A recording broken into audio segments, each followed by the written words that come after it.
এই বাংলাদেশের মানুষ, জনগণ, পুলিশ, সরকার, আর্মি, বিডিআর, সাধারণ জনগণ, ছাত্রছাত্রী, রিক্সাওয়ালা, সবার উদ্দেশ্যে কথা বলতে চাই।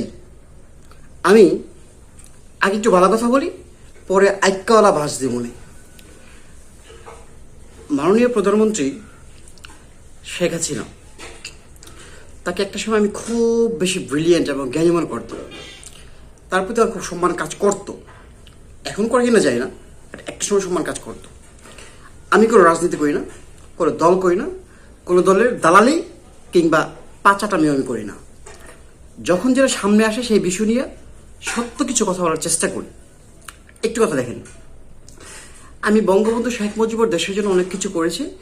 বঙ্গবন্ধু শেখ মুজিবুরকে নিয়ে আমার ভালোবাসা কাজ করতো। আর সেই সুবাদে বঙ্গবন্ধু শেখ মুজিবুরকে নিয়ে অনেকগুলো কবিতাও আমি লিখেছি। আমি মনে করি বঙ্গবন্ধুর মতো দেশের জন্য অনেক কিছু করেছেন জিয়াউর রহমান। তা জিয়াউর রহমানের অনেক অবদান দেশে আছে।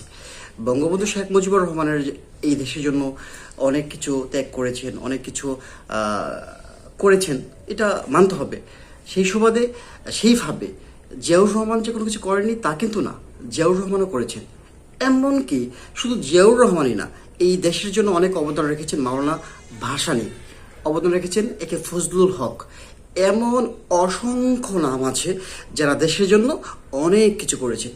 এখন ৭১-এর যুদ্ধের সময় যদি তারা করে থাকে, ৫২-র যুদ্ধ যখন যুদ্ধ হয়েছে সেই যুদ্ধের সময় কি রফিক, জব্বর, বরকত সহকারে আরো অনেক ছাত্ররা বা অনেক লোক কি এই দেশের জন্য কিছু করেননি?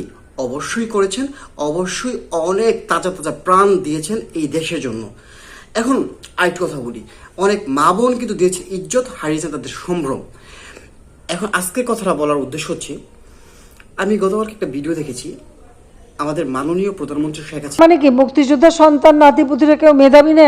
যত রাজাকারের বাচ্চারা নাতিপুতি হলো মেধাবী, তাই না? এই দেশে যারা সরকারি চাকরি করে, যারা মুক্তিযোদ্ধা, বা যারা গভর্নমেন্ট জব করে, তাদের ছেলেরা তাদের নাতিরা কি মেধাবী নয়? মেধাবী কি ওই কামলার ছেলেরা, ওই ছাত্ররা মেধাবী?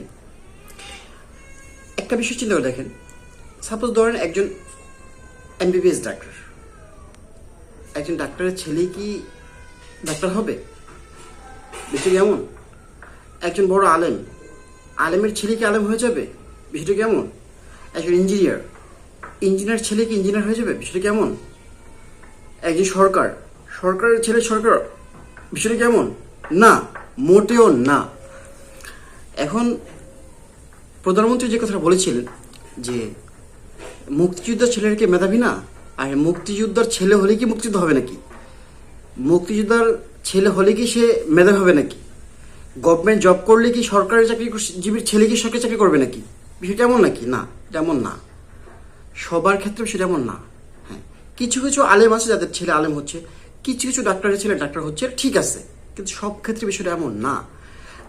আমি মনে করি, যখন এটা ছাত্ররা মনে করতেছে যে বাংলাদেশের প্রত্যেকটা মেধাবী ছাত্রকে, যোগ্যতা সম্পন্ন লোককে যোগ্য স্থানে বসানো হোক, এটা সবাই চাচ্ছে, আমিও চাই, এবং দেশের সরকার এটাই চাওয়া উচিত। একটা জিনিস চিন্তা করে দেখেন, আমি ঢাকার বিভিন্ন অফিসিয়াল সেক্টর বাদ দিলাম, মেইন পয়েন্ট আসি, টু দ্য পয়েন্ট।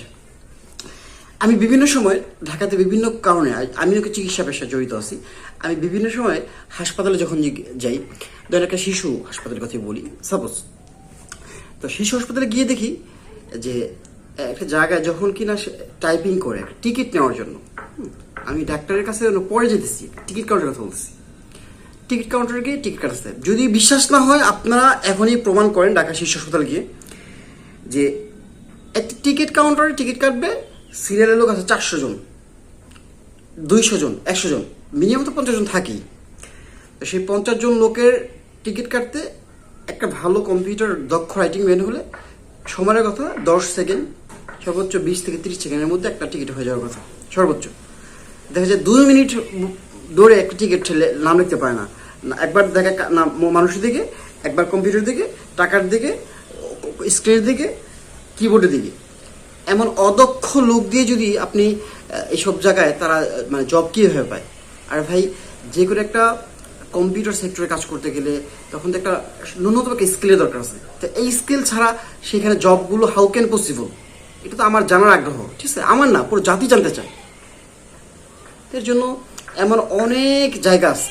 আবার দেখেন, সব জায়গায় যে সরকারের দোষ সেটা কিন্তু এমন না, কিন্তু কিছু কিছু জায়গায় সরকারের মানে বুঝে কথা বলা উচিত।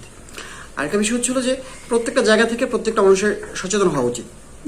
আর এখন বর্তমানে ছাত্র ভাইরা যারা, সেটা ছোট ভাইরা হোক, বড় ভাইরা হোক, বা আমার সমবয়সী ভাইরা হোক, যারা কিনা আপনার এই কোঠা আন্দোলনের বিরুদ্ধে লড়তেছে, আমি তাদেরকে সাধুবাদ জানাই এবং আমিও মনে করি, এবং যারা জ্ঞানী মানুষ, সচেতন মানুষ, তারা প্রত্যেকটা মানুষই বলবে যে এই কোঠাকে বাতিল করা হোক, এবং কোঠাকে যদি রাখা হয় সেই কোঠাকে 5 থেকে 7 সর্বোচ্চ 10% রাখা যেতে পারে।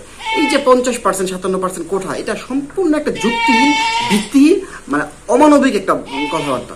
তো আমি এই কোঠার বিরুদ্ধে কথা বলতে চাই এবং এই কোঠাকে আমি বাতিল করতে চাই। সবাই মতামত জানাবেন। আসসালামু আলাইকুম রহমতুল্লাহ।